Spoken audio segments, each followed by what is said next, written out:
For 30 years, high-temperature superconductivity was defined by a specific barrier.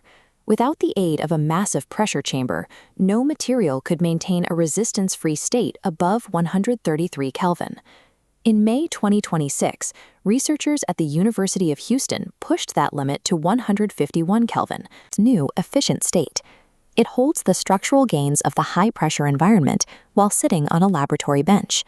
This 151 Kelvin record sits 140 degrees below room temperature, meaning superconducting power lines are not an immediate reality.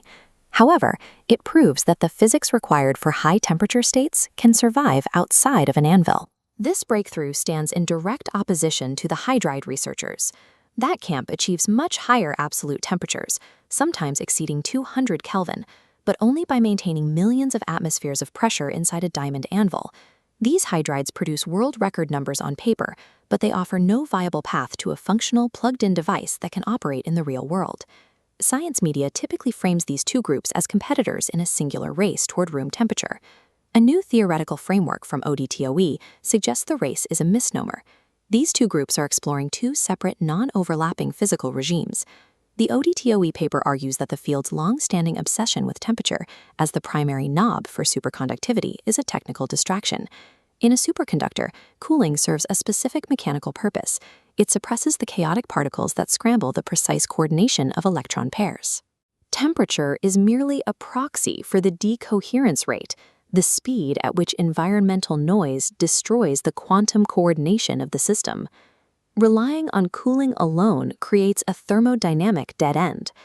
Because the third law of thermodynamics prevents reaching absolute zero, a persistent fraction of thermal noise will always remain to disrupt the superconducting state. Experimental evidence from 2025 supports this shift in perspective. Measurements showed that the internal geometry of a material's wave functions can protect coherence even when thermal suppression is no longer the dominant factor.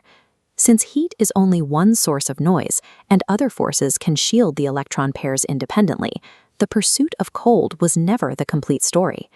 If the goal is to drive the decoherence rate to zero, we have to identify the specific physical mechanisms that a material uses to armor its quantum state.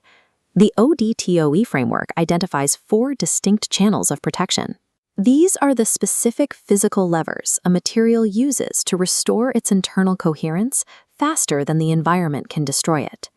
The first 2 channels are the energy gap, the raw strength of the electron pairing, and phase stiffness, which dictates how well those pairs march in step across the material. The remaining channels are quantum geometry, which uses wave function effects to shield the state, and protected subspaces, structural features that physically isolate the quantum pairs from external disorder. This establishes a balance inequality. A material only remains superconducting if the sum of its restoration across these 4 channels outruns the total rate of decoherence. A true room temperature superconductor requires an architectural balance across all 4 channels, ensuring the system can repair its coordination faster than ambient noise can break it.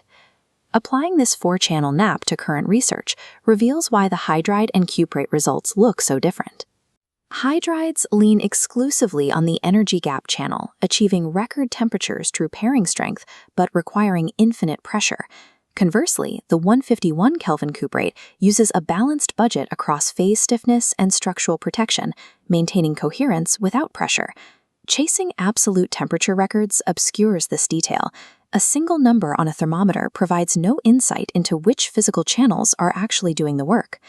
This theoretical framework is tied to testable predictions, specifically concerning the pseudogap, a strange phase in cuprates where materials exhibit some superconducting traits without achieving zero resistance. ODTOE identifies this as phantom coherence, a state where partial channels of protection remain active, but they fail to overcome the total decoherence rate of the material. Given the history of retracted room temperature claims, this framework avoids promising a miracle material. It is a reorganizing lens for existing data, not a claim of a new discovery. The 151 Kelvin record is a monumental feat of experimental physics. But reaching a true superconducting grid requires engineering the map defined by these 4 channels, rather than chasing single points on a thermometer.